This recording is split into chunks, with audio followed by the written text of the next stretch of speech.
Hello everybody, my name is Stephanie Martinez and I will be talking to you today about the advantages and disadvantages about working in small groups. I will also be talking about the listening barriers and how I'll improve the barriers. And the third thing I'll be talking about is the assessment reflection from the text.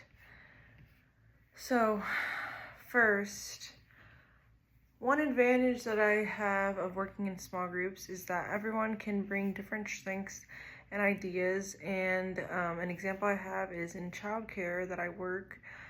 Teamwork is a huge part of our everyday schedules, routines. We rely on each other, if we have 10 babies, 5, one of us will do 5 diapers, the other will do 5. The workload is easier rather having one person do all 10 diapers.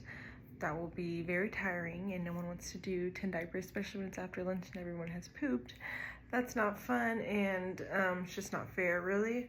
So we make sure that we, divide the tasks between each other.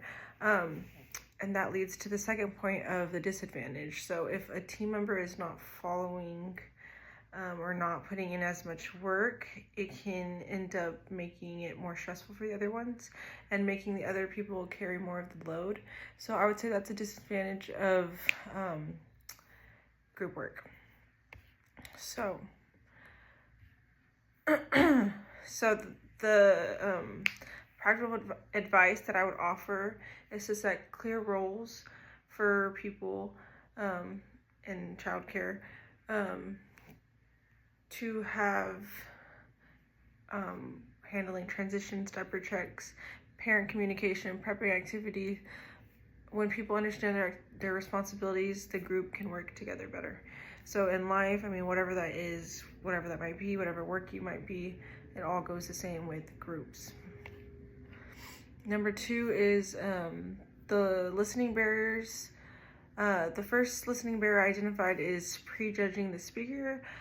Sometimes I assume that I already know what a coworker is going to say because we follow the same routines every day, but this can cause me to miss important updates, especially when something changes with a child or a schedule. So to improve in childcare, I would work on slowing down, making eye contact, giving my full attention during conversations, especially during shift changes or transitions.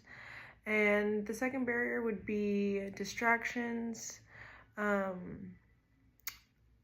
I feel like distractions, the constant noise, movements, multitasking.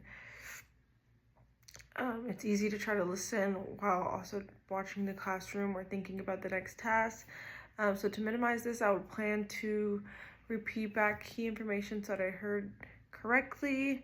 Both of these improvements will help me communicate better and support my team of where I work more effectively. So part 3, the last thing I'll be talking about is the assessment reflection that was in the text.